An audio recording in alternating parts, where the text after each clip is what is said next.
Hello friends, नमस्कार। कैसे हैं आप लोग? आई होप कि आप लोग बहुत अच्छे होंगे और आप लोगों की तैयारी भी बहुत अच्छी चल रही होगी। और आज मैं आप लोगों के लिए लेकर के आया हूँ क्लास 9 का हम लोग आज देखेंगे ये जो एग्ज़ाम हुआ है उसका आंसर। ठीक है, आज हम लोग सारा क्वेश्चन का जो हम लोग एनालाइज करेंगे और देखेंगे कौन से चैप्टर से क्वेश्चन पूछा गया है। ठीक है, तो आप लोग वीडियो में बने रहिएगा। ये आप देख सकते हैं कक्षा 9 का त्रिमासिक जो एग्ज़ाम है जुलाई 2026 में लिया गया है ना, हिंदी और एमटी मतलब मातृभाषा जो हिंदी हमारा उससे पूछा गया। Class 9 quarterly exam 2026। Subject code भी आप देख सकते हैं इधर, है ना, इस तरह का देख सकते हैं। और ये फर्स्ट सिटिंग में एग्ज़ाम लिया गया था, 3 घंटा का एग्ज़ाम था। आप बने रहिएगा वीडियो में। आगे हम लोग चलते हैं क्वेश्चन की ओर। ठीक है, तो क्वेश्चन की ओर हम लोग देखेंगे। देखिए धीरे धीरे ऊपर बढ़ेंगे और जो इसका हिंट्स है उस हिंट्स के बारे में भी हम आप लोगों को बताएंगे। तो जैसा कि आप हिंट्स में देख सकते हैं, परीक्षार्थी निर्देश को जरूर पढ़ें। ठीक है, निर्देश में पहला क्या लिखता है? प्रश्नों के उत्तर देने से पहले निर्देशकों को ध्यानपूर्वक पढ़ें। देखिए परीक्षार्थी यथासंभव अपने शब्दों में उत्तर दें। हमेशा बोलता है एग्जामिनर कि बच्चों आप अपने शब्दों में ही उत्तर दें। ठीक है, दाहिनी ओर दिए हुए अंक को निश्चित किया गया है। प्रश्न ध्यानपूर्वक पढ़ने के लिए आपको 15 मिनट दिया जाता है। ठीक है, देखिए ये बच्चे को पता नहीं रहता है कि सर हमको क्वेश्चन पढ़ने का कितना समय मिलता है। ठीक है, तो ये चीज़ बता दें कि आपको क्वेश्चन पढ़ने का भी समय मिलता है। ठीक है, तो क्वेश्चन जो पढ़ने का समय मिलेगा 15 मिनट मिलेगा बाबू। ये देखिए खंड अ खंड ब, 2 खंडों में आपको क्वेश्चन मिलेगा। खंड अ में आपको 70 ऑब्जेक्टिव क्वेश्चन मिलेगा, किन्हीं 40 प्रश्नों का उत्तर देना, ये याद रखिएगा, देना अनिवार्य। ये चीज़ आपको यहाँ पे बताया जा रहा है। ठीक है, क्या बताया जा रहा है कि 40 ही ऑब्जेक्टिव को आपको यहाँ पे देना अनिवार्य है। ठीक, 40 से अधिक प्रश्नों के उत्तर देने पर आपका प्रथम 40 उत्तर का ही मूल्यांकन किया जाएगा। ठीक, ये चीज़ याद रखिएगा। और सारा जो क्वेश्चन होगा ये एक अंक का क्वेश्चन होगा, इस बात को भी हम लोगों को ध्यान में रखना है। ठीक है, चलिए आगे बढ़ते हैं।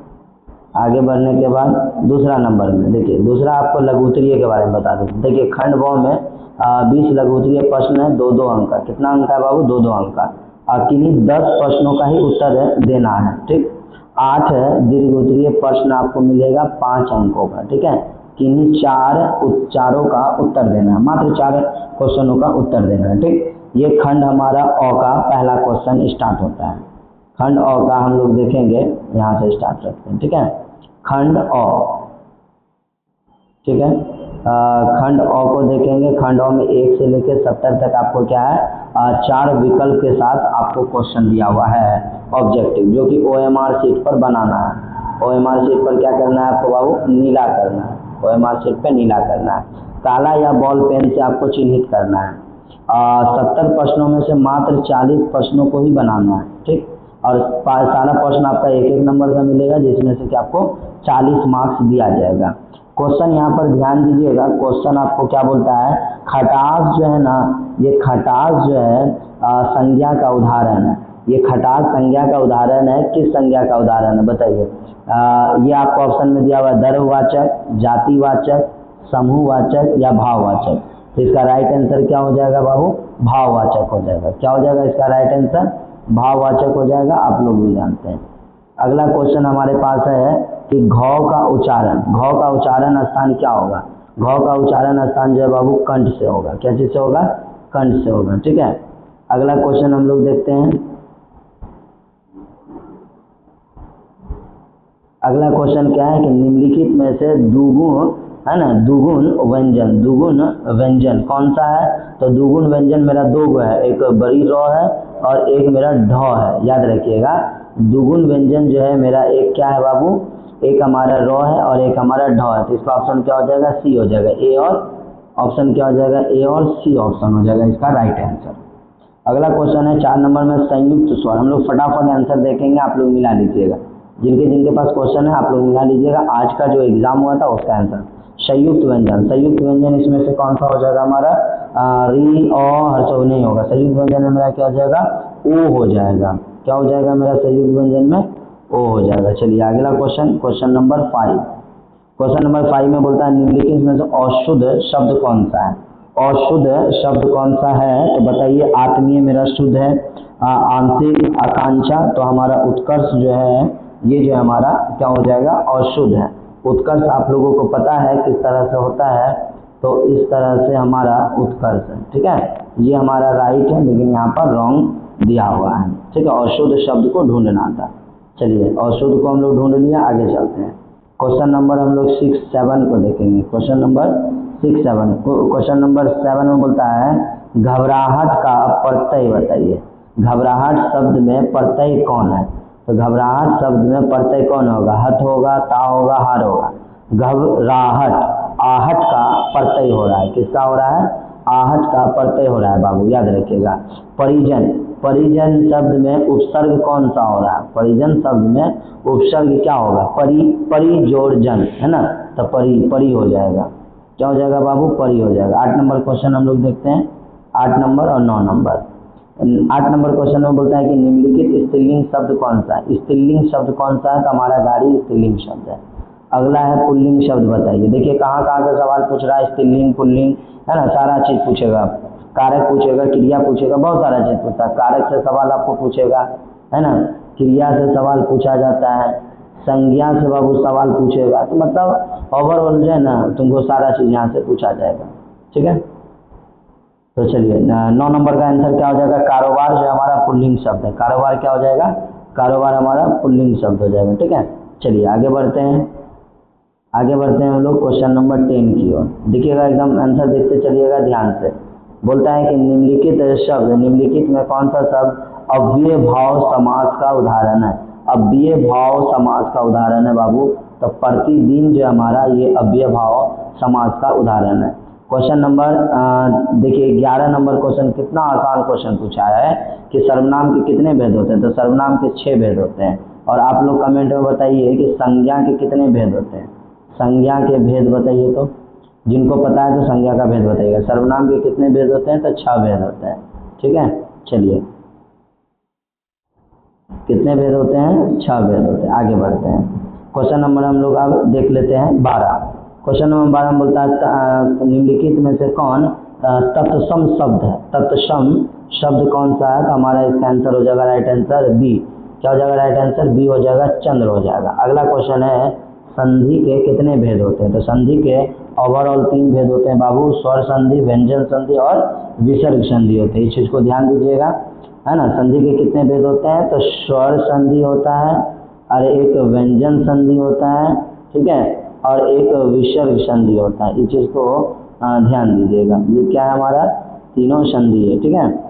चलिए क्वेश्चन आगे बढ़ते हैं। राइट आंसर कितना, इसका राइट आंसर क्या था बाबू, इसका राइट आंसर बी हो जाएगा। 13 नंबर का राइट आंसर क्या हो जाएगा, बी।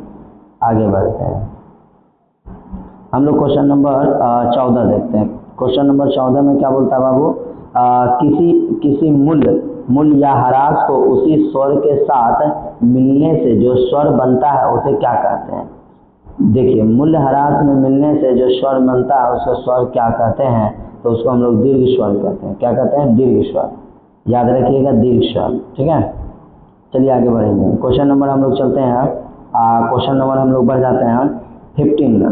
क्वेश्चन नंबर 15 में बोलता है स्पर्श व्यंजन की संख्या कितनी होती है, तो स्पर्श व्यंजन की संख्या 25 होता है। कैसे 25 होता है, तो याद रखिएगा क, च, ट, त और प, ये 5 हमारा जो वर्ग है यही हमारा क्या है, स्पर्श व्यंजन है बाबू, जो 5 वर्ग में होता है। 5 गुने 5, तो टोटल कितना हो गया, 25 हो गया। ये चीज याद रखिएगा, स्पर्श व्यंजनों की संख्या कितनी होती है, तो 25 होती है, ठीक है।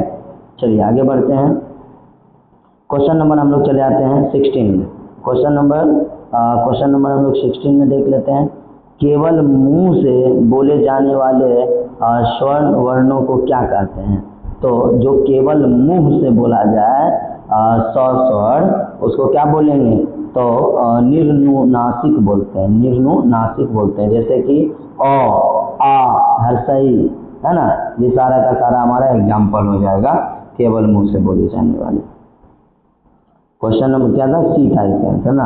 क्वेश्चन ये सारा राइट आंसर है, आप लोग मिला सकते हैं। यहाँ पर आपको 100% राइट आंसर मिलेगा। आप लोग जो भी एग्जाम दिए आज मिला लीजिएगा। क्वेश्चन नंबर 17 में क्या बोलता है बाबू, क्वेश्चन नंबर 17 बोलता है विसर्ग। विसर्ग ये का उच्चारण किस तरह करते हैं। विसर्ग, हम लोग इसमें किसी का विसर्ग लगाते हैं तो उसका उच्चारण क्या बोलते हैं। तो हम लोग पता है कि किसी भी अक्षर में विसर्ग लगाते हैं तो वहाँ क्या हो जाता है, जैसे कि अ में विसर्ग लगाते हैं, क्या पढ़ते हैं, अतः, है ना। फलतः, तह, तो क्या आ जाता है लास्ट में, त आता है, तो अतः, यही ना बोलते हैं, अतः, फलतः, लह, तो ये याद रखिएगा, ह का उच्चारण आएगा। किसका उच्चारण आएगा बाबू, ह का उच्चारण आएगा। हम लोग क्वेश्चन नंबर 18 देख लेते हैं। निम्नलिखित में कौन, क्वेश्चन नंबर 18, क्वेश्चन नंबर 18 में क्या बोलता है कि निम्नलिखित में से कौन सा योजक चिन्ह है। निम्नलिखित में से कौन सा योजक चिन्ह है बाबू, तो योजक चिन्ह हमारा ये डी नंबर राइट आंसर हो जाएगा, जिसको हम लोग हाइफन के नाम से भी बोलते हैं ना। हाइफन, जैसे कि क्या बोलते हैं, सुख दुख, जैसे अभी हम लिखे हैं सुख डैश लिखे हैं दुख, तो देखिए ये दोनों के बीच में जो हाइफन है ना, इसी को हम लोग, इसी चिन्ह को बोलते हैं योजक चिन्ह, है ना, या इसको हम लोग बोलते हैं hyphen, HYPHEN, hyphen. Okay, hyphen बोलते हैं, इस चीज को ध्यान दीजिएगा।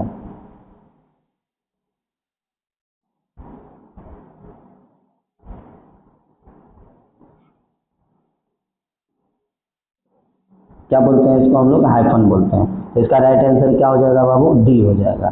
अगला क्वेश्चन है, अगला क्वेश्चन आपका है निम्नलिखित निम्नलिखित निम्नलिखित कौन शब्द जातिवाचक का उदाहरण है। बताइए जातिवाचक, जातिवाचक का कौन सा हो जाएगा। तो जातिवाचक जो हो जाएगा ये हो जाएगा हमारा ठग। क्या हो जाएगा राइट आंसर बाबू, ठग हो जाएगा। ध्यान दीजिएगा, इसका राइट आंसर क्या हो जाएगा, ठग हो जाएगा। इस चीज को ध्यान देना है, ठीक है। इसका राइट आंसर क्या हो जाएगा बाबू, इसका राइट आंसर जो हम लोगों का क्या हो जाएगा, ठग हो जाएगा, ठीक है। चलिए आगे क्वेश्चन में बढ़ते हैं हम लोग। क्वेश्चन नंबर हम लोग आप 20-21 को देखते हैं। क्वेश्चन नंबर 20 में देखते हैं कि शब्द की जाति को क्या कहते हैं। शब्द की जाति को क्या कहते हैं, तो हम लोग शब्द की जाति को लिंग कहते हैं। शब्द जो जाति से होता है उसको लिंग बोलते हैं ना। जाति को हम लोग किससे निर्णय करते हैं, लिंग से करते हैं। स्त्रीलिंग या पुल्लिंग पता चल जाता है, ठीक है। राइट आंसर 20 का क्या हो जाएगा, बी हो जाएगा। 21 नंबर का देखिए, हिंदी में कितने वचन होते हैं। हिंदी में कुल 2 वचन होते हैं, 2 वचन। एक होता है एक वचन, एक होता है बहुवचन। एक होता है, देखिए वचन तो 2 ही तरह का होता है, वचन 2 तरह का होता है। कौन होता है बाबू, एक होता है एक वचन और दूसरा होता है बहुवचन, है ना। एक क्या होता है, एक वचन होता है और दूसरा क्या होता है, बहुवचन होता है। राइट आंसर क्या हो जाएगा इसका, सी हो जाएगा। 21 का राइट आंसर क्या हो जाएगा, सी हो जाएगा। 21 का राइट आंसर सी है। चलिए आगे बढ़ते हैं हम लोग क्वेश्चन नंबर 22 देखेंगे, 23 देखेंगे। चलिए क्वेश्चन नंबर हम लोग 22, तिथि का बहुवचन। देखिए तिथि का बहुवचन क्या होगा, तिथियां होगा। क्या होगा, तिथियां हो जाएगा। राइट आंसर क्या हो जाएगा, डी। 22 का राइट आंसर डी हो जाएगा बाबू, तिथियां हो जाएगा। 23 नंबर क्वेश्चन में बोलता है संज्ञा या सर्वनाम जिस रूप से वाक्य के अन्य शब्दों के साथ संबंध सूचित किया जाता है, उसको क्या बोलेंगे। संबंध सूचित किया जाता है संज्ञा या सर्वनाम के जिस रूप से वाक्य शब्दों में, उसको हम लोग बोलते हैं बाबू कारक बोलते हैं। क्या बोलते हैं, कारक बोलते हैं। 23 का राइट आंसर क्या हो जाएगा, डी हो जाएगा। 23 का राइट आंसर डी। हम लोग 24 और 25 को देखते हैं।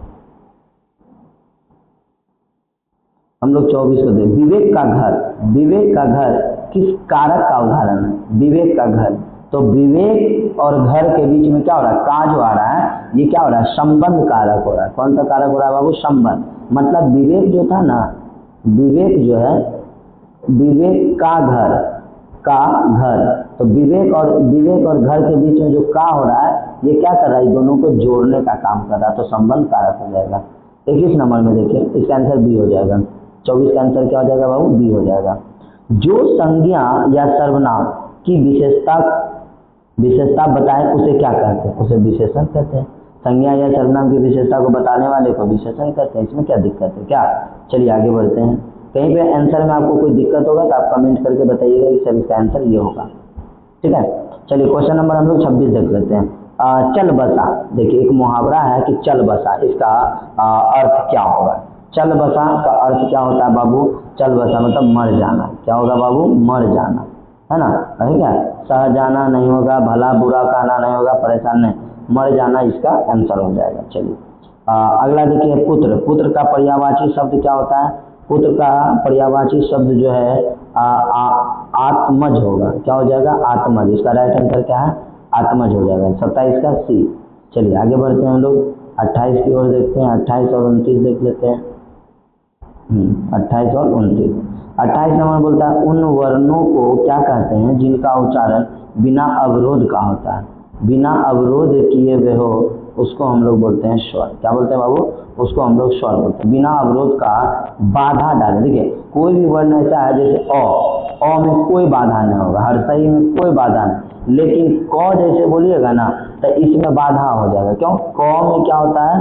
अ होता है, लेकिन अ में कुछ है नहीं। इस चीज को ध्यान दीजिएगा, इस चीज को ध्यान दीजिएगा। तो हम लोग का 28 का राइट आंसर क्या हो जाएगा? बी हो जाएगा। राइट आंसर क्या हो जाएगा? बी हो जाएगा। अगला हम लोग देखते हैं वर्णों के क्रमबद्ध समूह को क्या कहते हैं? वर्णमाला कहते हैं। राइट आंसर क्या हो जाएगा? 29 का राइट आंसर डी हो जाएगा। चलिए आगे बढ़ते हैं। 29 हो गया। 30 नंबर। 30 नंबर में क्या बोलता है? निम्नलिखित में कौन दीर्घ स्वर है? निम्नलिखित में से कौन सा दीर्घ स्वर है? दीर्घ स्वर देखिए हमारा कौन है? तो राइट आंसर बी हो जाएगा। हमारा दुर्गऊ जो है ये दीर्घ स्वर है, और री जो है हमारा री जो है हमारा हर्ष स्वर है। कौन है? हर्ष स्वर है, याद रखिएगा। हर्षऊ भी हर्ष स्वर है, आ भी हर्ष स्वर है। ठीक है, तो 30 का राइट आंसर बी हो जाएगा। आगे बढ़ते हैं। आगे हो जाए हमारा है कि कामना का बहुवचन क्या होगा? कामना का बहुवचन कामनाएं, कामनाएं हो जाएगा, डी हो जाएगा राइट आंसर। 31 का राइट आंसर क्या हो जाएगा? डी हो जाएगा बाबू। चलिए आगे बढ़ते हैं हम लोग 32 की ओर। 32 नंबर क्वेश्चन एक बार आप लोग पढ़िएगा। चलिए 32 नंबर क्वेश्चन होता है जिसके लिए कुछ किया जाए, जिसके लिए कुछ किया जाए, जिसको कुछ दिया जाए, इसका बोध करने वाले शब्द को कौन सा कारक कहते हैं? कौन सा कारक कहते हैं? याद रखिएगा कौन सा कारक कहेंगे भाई? संप्रदान कारक कहेंगे, संप्रदान कारक कहेंगे। ठीक है, जिसके लिए किया जाए, जिसको कुछ दिया जाए, है ना, वो संप्रदान कारक के अंतर्गत आता है। वह पुरुषवाचक सर्वनाम में किसका भेद है? वह जो है ये कौन सा पुरुष है? उत्तम पुरुष या मध्य पुरुष या फिर मध्य पुरुष, उसके बाद देखिए अन्य पुरुष। इसके अंतर्गत देखिए वह किसके अंतर्गत आता है बाबू? उत्तम पुरुष के अंतर्गत, मध्य पुरुष के अंतर्गत या अन्य पुरुष के अंतर्गत आता है, ये चीज बताना। तो देखिए उत्तम पुरुष जो होता है वो पहला होता है, जैसे कि मैं जो है वो किसके अंतर्गत आता है बाबू? तो मैं जो है ना ये आता है हमारा इसके अंतर्गत। किसके अंतर्गत बाबू? तो ये हमारा आ जाता है हमको उत्तम पुरुष के अंतर्गत। ठीक है, दूसरा होता है तुम। दूसरा क्या है? तुम जो है किसके अंतर्गत आ जाता है? तो ये आ जाता है मध्य पुरुष के अंतर्गत। ठीक है, तीसरा है अन्य पुरुष। अन्य पुरुष में जैसे कि वह, मैं, तुम और वह। देखिए मैं पहला, दूसरा हो गया तुम, वह तीसरा हो गया। ठीक है, तो याद रखिएगा वह जो होता है मेरा कौन है? अन्य पुरुष है। तो 33 का राइट आंसर क्या हो जाएगा बाबू? सी हो जाएगा। 33 का राइट आंसर क्या हो जाएगा? सी हो जाएगा। चलिए आगे बढ़ते हैं। अगला क्वेश्चन हमारा है 34 नंबर में, शुक्ल का विलोम शब्द क्या होता है?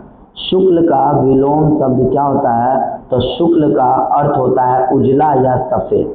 शुक्ल का जो होता है ना, शुक्ल का अर्थ क्या होता है? शुक्ल का अर्थ जो होता है ना वो उजला होता है या सफेद होता है। क्या होता है बेटा? सफेद होता है। ठीक है, तो उसी तरीका से ये सफ़ेद होता है। तो जब ये सफ़ेद है, इसमें से बताइए चारों ऑप्शन में से इसका विलोम क्या होगा। तो शुक्ल का उजला होता है, तो कृष्ण जो होता है ना, डी नंबर, इसी नंबर ऑप्शन है इसका। ये कृष्ण जो है, इसका जो अर्थ होता है, इसका अर्थ होता है अंधकार। क्या होता है? अंधकार होता है बेटा, अंधकार या काला बोलो, अंधकार या काला। तो ऑटोमेटिक है, शुक्ल मतलब सफ़ेद या उजला, तो उजला का क्या हो जाएगा? काला। तो इसका राइट आंसर क्या हो जाएगा? 34 का राइट आंसर सी हो जाएगा। आगे बढ़ते हैं, आगे बढ़ते हैं। क्वेश्चन नंबर 35, घर बसाना क्या होता है? विवाह करना। देखिए, कोई भी विवाह करता है तो क्या करता है? घर ही ना बसाता है बाबू। कोई भी घर बसाता है, घर बसाता है, तो इसके लिए क्या करता है बाबू? विवाह करता है ना, विवाह करता है। इस चीज़ को ध्यान दीजिएगा। तो राइट आंसर 35 का क्या हो जाएगा? हमारा बी हो जाएगा। ठीक है, चलिए आगे बढ़ते हैं। Question number 36, 37। क्वेश्चन नंबर हम लोग अब 36 देख लेते हैं। बोलता है क्या, कौन सा ऋतु गीत है? बताइए, चारों ऑप्शन में से कौन सा ऋतु गीत है बेटा, बताना है। तो ऋतु गीत जो है, झूमर गीत नहीं है, सोहर गीत नहीं है, खिलौना गीत नहीं है। तो ऋतु गीत हमारा चैत्र गीत है। तो ए हो जाएगा राइट आंसर। 36 का क्या हो जाएगा? ए हो जाएगा। आगे बढ़ते हैं 37, विवाह गीत नहीं है। इसमें से बताइए विवाह गीत कौन? सिंदूरदान विवाह गीत होगा, सिंदूरदान गीत होता है। गुरहथी, कोभर। तो इसमें रोपनी जो है ना, रोपनी हमारा क्या है? विवाह गीत नहीं। ये क्योंकि ये हमारा जब कृषि होता है, तब कृषि रोपण कृषि होता है, उस टाइम जो है हम लोग इसका जो है खेती करते हैं, है ना। इस चीज़ को ध्यान में रखना है। चलिए आगे बढ़ते हैं हम लोग। आगे हम लोग क्वेश्चन लेकर के बढ़ते हैं 38 नंबर। क्वेश्चन नंबर 38 देख लेते हैं। क्वेश्चन नंबर 38 में बोलता है कि बिहार में प्रचलित लोकगीतों का मुख्य कितने भेद हैं। तो याद रखिएगा, बिहार में जो प्रचलित लोकगीत है, वो उसमें से जो है ना, पहला है भोजपुरी। पहला क्या है बाबू? भोजपुरी है। दूसरा क्या है? तो मैथिली है। तीसरा क्या है? तो मगही है, तीसरा क्या है? तो मगही है। चौथा क्या है? अंगिका है। और पांचवा बोले तो बज्जिका है। क्या बोले? बज्जिका है बाबू। तो याद रखिएगा कितने भेद हैं? तो मुख्यतः 5 भेद हैं। कौन है? तो भोजपुरी, मैथिली, मगही, अंगिका और बज्जिका। आप लोग इसको कॉपी में लिख भी सकते हैं। जितने बच्चे एग्जाम दे के आए होंगे, जिनका गलत हो गया होगा, आप लोग इसका आंसर आराम से लिख सकते हैं, कोई दिक्कत नहीं है। चलिए, बिहार में किस बोली को बोलने वाले संख्या अधिक है? सबसे अधिक। अभी सबसे ज़्यादा जो है ना, भोजपुरी भाषा को बोला जाता है। भोजपुरी बोलने जाने वाली ये अधिक है। ठीक है, चलिए आगे बढ़ते हैं। हम लोग क्वेश्चन नंबर 40 की ओर देखते हैं। देखिए, बहुत सारा क्वेश्चन जो है ना आपके बुक से भी आया हुआ है, याद रखिएगा। चैप्टर 1 बुक गोदलू से चैप्टर 1 आया है, चैप्टर 2 आया है, और काव्य खंड से चैप्टर 1 और चैप्टर 2 आया है। 40 नंबर क्वेश्चन को हम लोग देख लेते हैं। जेऊ के अधिकारी कुमार को लोकगीत का क्या कहा जाता है? तो बड़ुआ कहा जाता है। क्या कहा जाता है? बड़ुआ। 40 का आंसर क्या हो जाएगा? सी हो जाएगा। राइट आंसर 40 का सी हो जाएगा। आगे बढ़ते हैं। शिव पूजन 41 का देखिएगा। शिव पूजन शाह का देहांत कब हुआ था? मतलब शिव पूजन जी का मृत्यु के बारे में पूछा जा रहा है कि इनकी मृत्यु कब हुई थी। तो इनकी मृत्यु जो है 21 जनवरी 1963 को पटना में हुआ था। याद रखिएगा, शिव पूजन शाह जी का देहांत कहाँ हुआ था? तो पटना में हुआ था, जो बिहार की राजधानी है और बिहार का महानगर है। इस चीज़ को ध्यान रखना है। ठीक है, तो इसका राइट आंसर क्या हो जाएगा बाबू? इसका राइट आंसर हो जाएगा डी। ठीक है, चलिए आगे बढ़ते हैं। क्वेश्चन नंबर हम लोग 42 और 43 को देखते हैं। 42 और 43 को हम लोग एक बार देख लेते हैं। क्वेश्चन नंबर 42 में क्या है कि शिव पूजन शाह का बचपन में कौन सा नाम बोला जाता था? मतलब बचपन में दुलार से लोग उसे भोलानाथ के नाम से पुकारा जाता था। इस चीज़ को ध्यान रखिएगा। शिव पूजन शाह जी का जो देहांत हुआ था पटना में 1963 में, और वो 21 जनवरी को। तो उनको शिव पूजन शाह जी को जो है ना बचपन में, पता है, बचपन में मतलब बच्चा जब थे, तो उस समय जो है इन्हें क्या कहा जाता था? भोलानाथ कहा जाता था। राइट आंसर क्या हो जाएगा? डी। 43 का देखिए, बोलता है कहानी फ्लैट शीर्षक पाठ। मुंशी जी के बड़े भाई क्या थे?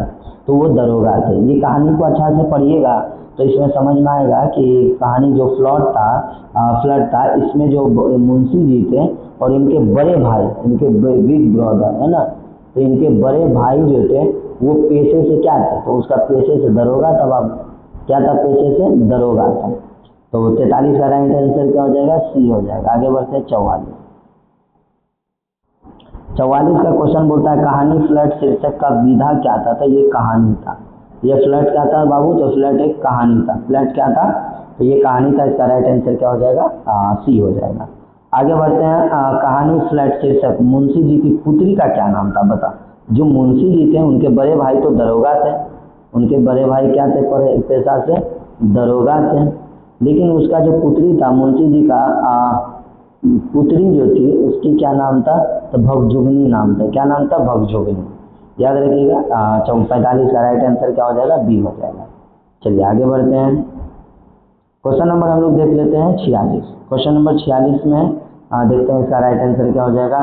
तो भारत का पुरातन है ना, इसका राइट आंसर क्या हो जाएगा, भारत का पुरातन विधा जो था नालंदा शीर्षक पाठ का विधा क्या है, यह निबंध। पूछेगा कि भारत का पुरातन विद्यापीठ नालंदा जो था वो कहानी था, रेखाचित्र था, आत्मकथा था या निबंध था, तो बोलिएगा निबंध है। पूछेगा पुरातन भारत का पुरातन विद्यापीठ के जो लेखक थे वो कौन थे, तो डॉक्टर राजेंद्र प्रसाद। कौन थे बाबू, तो डॉक्टर राजेंद्र प्रसाद जी थे। ठीक है, जो भारत के प्रथम राष्ट्रपति भी थे। ठीक है, भारत के प्रथम राष्ट्रपति भी थे। और याद रखिएगा डॉक्टर राजेंद्र प्रसाद जो थे वो भारतीय संविधान सभा के प्रारूप समिति के अध्यक्ष भी थे, ये भी याद रखिएगा। ठीक है, चलिए क्वेश्चन नंबर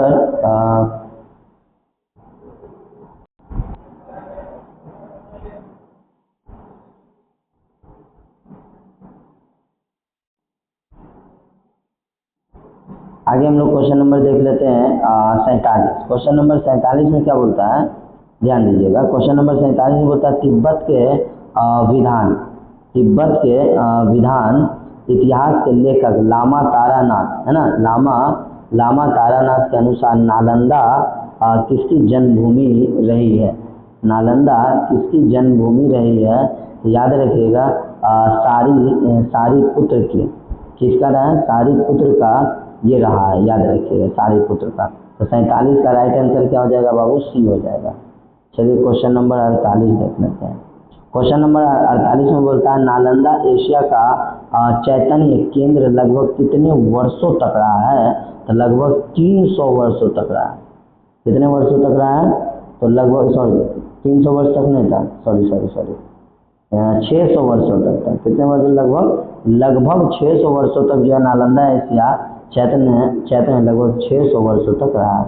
ठीक है, 48 हो गया। 49 नंबर क्वेश्चन देख लेते हैं फटाफट। किसने 49 नंबर क्वेश्चन में बोलता है, क्वेश्चन नंबर 49 में बोलता है कि किनके समय में ताम्रपत्र और मूर्तियां नालंदा की खुदाई में प्राप्त हुआ। नालंदा की खुदाई में ताम्रपत्र है ना, ताम्रपत्र और मूर्तियों है ना, तो याद रखिएगा धर्मपाल और देवपाल के समय। किसके समय में बाबू प्राप्त हुआ था, तो धर्मपाल और देवपाल के समय में ये स्टार्ट हुआ था। चलिए आगे पढ़ते हैं हम लोग। 50 का क्वेश्चन देखते हैं। पठित पाठक पुस्तक के अनुसार राज्य नालंदा के निर्माण अर्थव्यवस्था में पर्याप्त भाग, कौन सा भाग है बाबू, तो इनमें से सभी भाग है बाबू, बिहार, उत्तर प्रदेश, बंगाल है ना, इनमें से सभी। इसका राइट आंसर क्या हो जाएगा बाबू, इसका राइट आंसर डी हो जाएगा। 50 का राइट आंसर क्या हो जाएगा, डी। 50 का राइट आंसर क्या हो जाएगा, डी हो जाएगा। चलिए आगे बढ़ते हैं। ये देखिए, ये काव्य खंड के चैप्टर 1 का है रैदास। रैदास कैसे कवि थे बाबू, रैदास जो थे संत कवि थे, ये भक्ति काल के समय के कवि थे। रैदास जो थे ना वो भक्ति काल के समय के बहुत बड़े कवि थे। ठीक है, इसका राइट आंसर क्या हो जाएगा बाबू, इसका राइट आंसर बी हो जाएगा सर। 51 का राइट आंसर बी हो जाएगा। 52 नंबर देख लेते हैं हम लोग।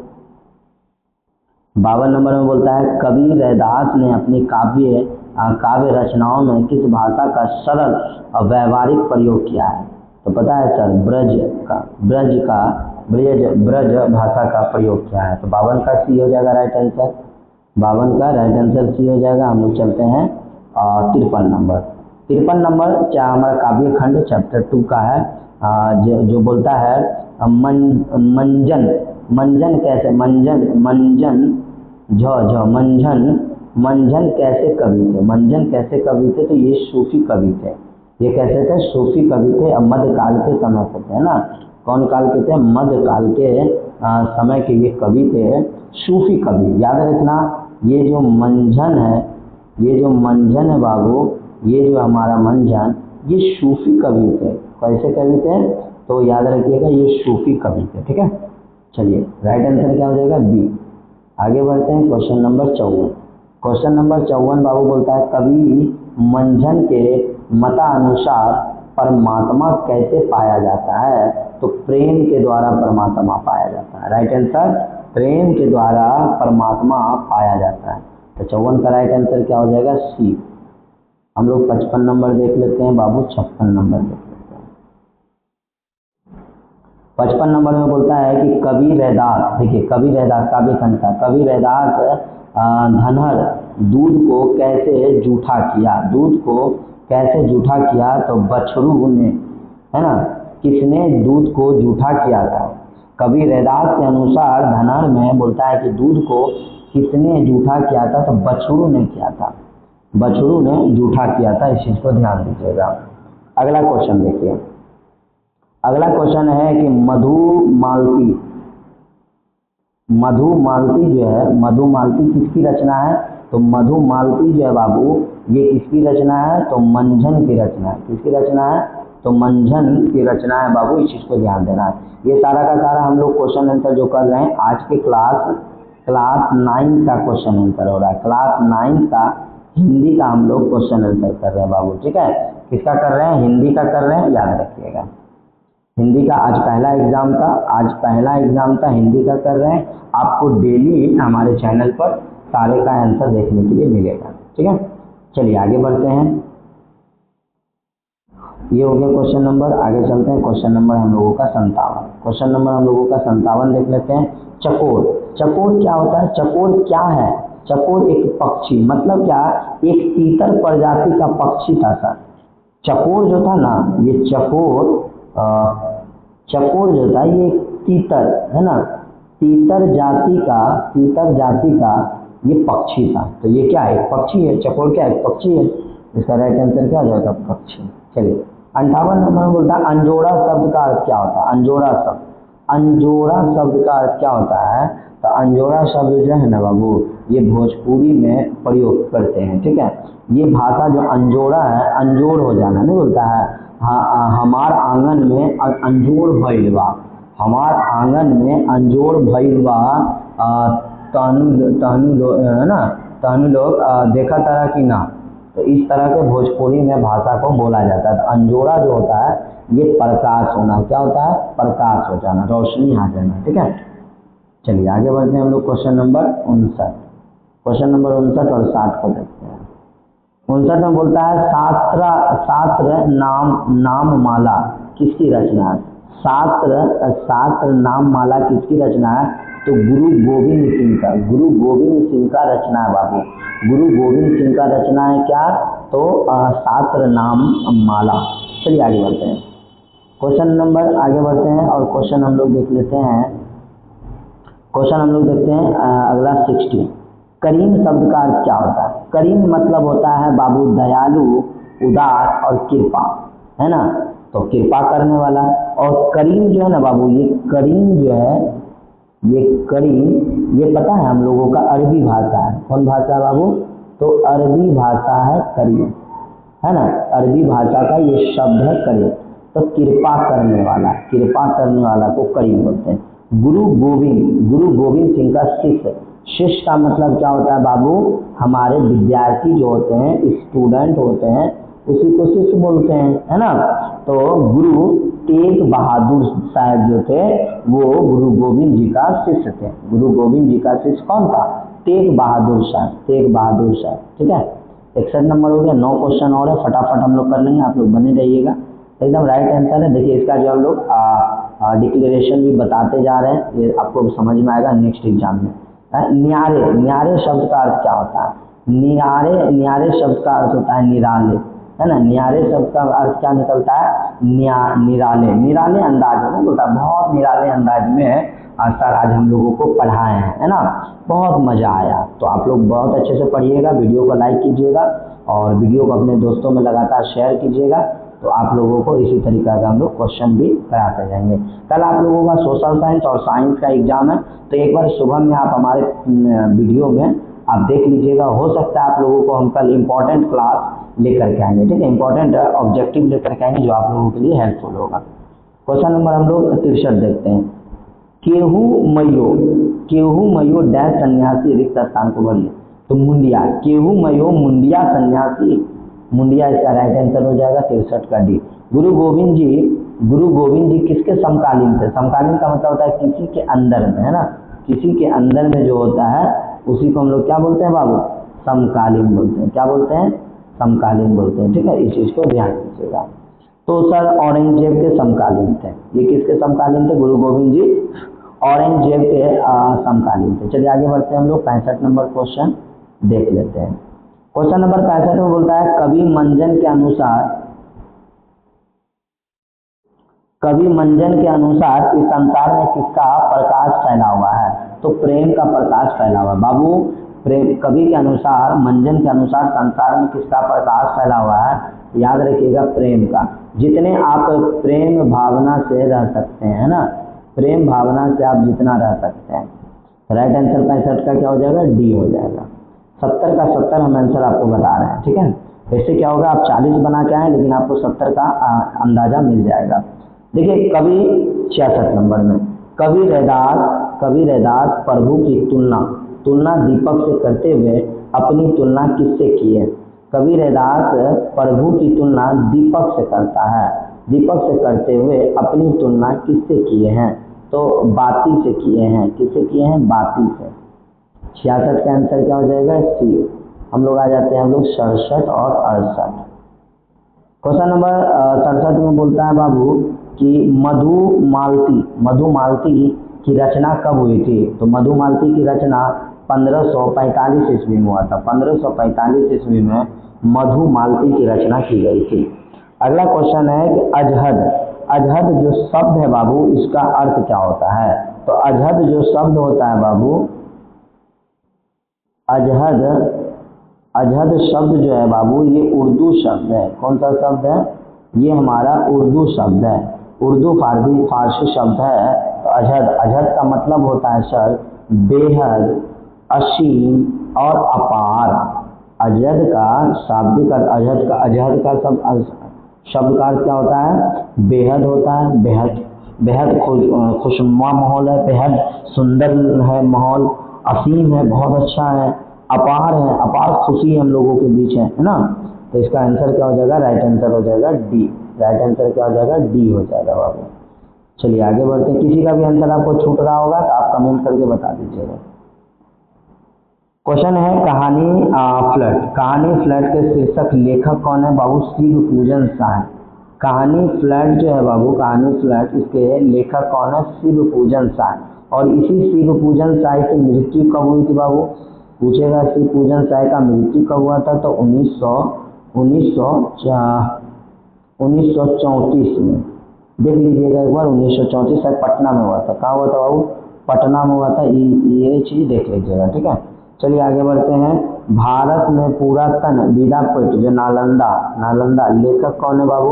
डॉक्टर राजेंद्र प्रसाद। आपको बताए थे पिछले क्वेश्चन में वहाँ पे। तो इसका राइट आंसर क्या हो जाएगा? डॉक्टर राजेंद्र प्रसाद। आपको आंसर पता होगा तो आप भी कमेंट करके बता दीजिएगा, ठीक है। या कोई आंसर आपको लग रहा है कि सर ये आंसर बदलना चाहिए, ये आंसर नहीं होगा, तो आप कमेंट कीजिएगा, उसको हम लोग सही करेंगे। आगे बढ़ते हैं। क्वेश्चन नंबर 70 तक था, हम लोग अब 70 हम लोगों का खत्म हो गया। तो आप देख सकते हैं हमारा टोटल ओवरऑल जितना क्वेश्चन था सारा क्वेश्चन का हम लोग आंसर करवा दिए, है ना।